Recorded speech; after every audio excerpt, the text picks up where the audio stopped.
तर राम राम मंडळी, कशा आहात सर्वजण? मजेत ना? आम्ही पण मजेत. मित्रांनो, हे पहा,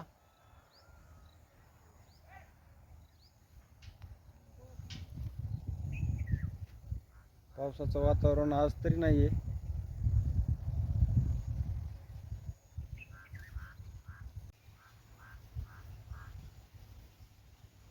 हे पहा, भिमुख मस्तपैकी आलाय भिमुख, पण थोडं तण आणि थोडासा जरा फरक पडल्याने झाला भिमुखाला थोडा.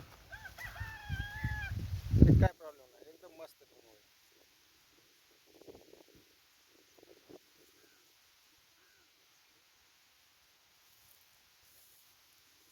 की पहा माझी बायको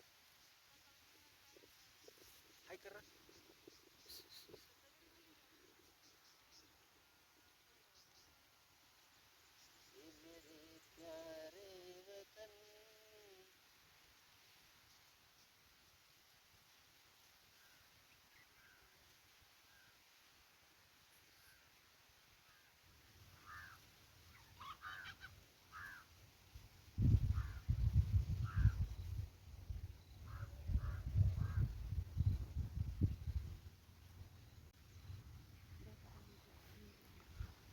मित्रांनो, हे तुम्ही बघू शकताय, हे तण जास्त झालं मित्रांनो, लवाळा. यासाठी कोणतं औषध फवारावं मित्रांनो? कमेंटमध्ये नक्की सांगा मित्रांनो. लवाळा, नुसता लवाळा झाला.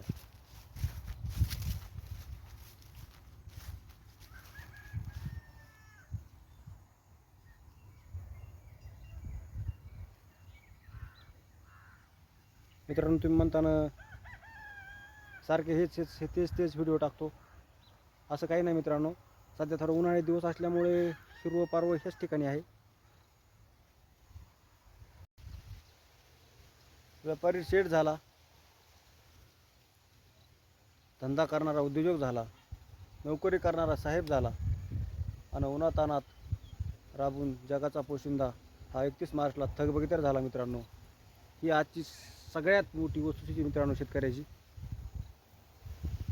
एकदम भयानक परिस्थिती झाली आहे शेतकऱ्याची मित्रांनो. सरकार लक्ष द्यायला तयार नाही मित्रांनो. तुम्ही बघू शकता मित्रांनो, हा भेमुख पेरलेला आहे. 15 किलो भेमुख पेरला मित्रांनो. आता ह्याला किती उत्पन्न निघेल तुम्ही सांगू शकता मित्रांनो. हे पाहताय तुम्ही समोर, कॅमेऱ्याने तुम्ही पाहताय मित्रांनो. 5 बाया लावल्या होत्या मित्रांनो, 5 300 रुपये रोजाने 5 बाया लावल्या होत्या. 2 दिवस 3000 रुपये नुसते कृपया गेले मित्रांनो एवढ्याला. होऊ शकता मित्रांनो, शेतकरी डबघायला आलेला आहे मित्रांनो. शेतकऱ्याला वाचवण्याचं काम